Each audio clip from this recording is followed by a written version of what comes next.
അല്ലാഹുവിന്റെ പ്രവാചകൻ പറഞ്ഞു, യാ ഉഖ്ബത ബിൻ ആമിർ, 3 കാര്യങ്ങൾ നിന്നിൽ ഉണ്ടാകട്ടെ. അതിൽ ഒന്ന് സിൽ മൻ ഖതഅക്, നിന്നോട് ബന്ധം മുറിച്ചവരോടും നീ ബന്ധം സ്ഥാപിക്കണം. വഅഅതി മൻ മനഅക്, നിനക്ക് തരാതിരുന്നവർക്കും നീ നൽകണം.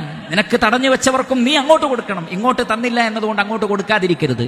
ഇങ്ങോട്ട് മുറിച്ചു എന്നതുകൊണ്ട് അങ്ങോട്ട് മുറിക്കരുത്. വഅഫു അമ്മൻ വലമക്, ആരെല്ലാം നിന്നോട് ദുൽമ ചെയ്തിട്ടുണ്ടോ അവർക്കൊക്കെ നീ മാപ്പ് നൽകുകയും ചെയ്യണം. മസാദല്ലാഹു അബ്ദൻ ബിഅഫ്വിൻ ഇല്ലാ ഇസ്സ, മാപ്പ് നൽകുന്ന സ്വഭാവം കൊണ്ട് ഒരാൾ താഴ്ന്നു പോവുകയല്ല ചെയ്യുന്നത്, അവന് ഇസ്സത്ത് വർദ്ധിക്കുമെന്ന് റസൂലുള്ളാഹി സ്വല്ലല്ലാഹു അലൈഹി വസല്ലം. ഈ ലോകത്തും പരലോകത്തും നമ്മുടെ ഇസ്സത്ത് മാപ്പ് നൽകുന്നതിലാണ്, വിട്ടുവീഴ്ച കാണിക്കുന്നതിലാണ്, കോപത്തെ അടക്കി വെക്കുന്നതിലാണ്. അതിലൂടെ അള്ളാഹു വലിയ ദറജ നമുക്ക് നൽകും, സ്വർഗം നൽകും. അവന്റെ കോപത്തിൽ നിന്നും നരകാഗ്നിയിൽ നിന്നും അവൻ നമ്മെ കാത്തുരക്ഷിക്കുകയും ചെയ്യും.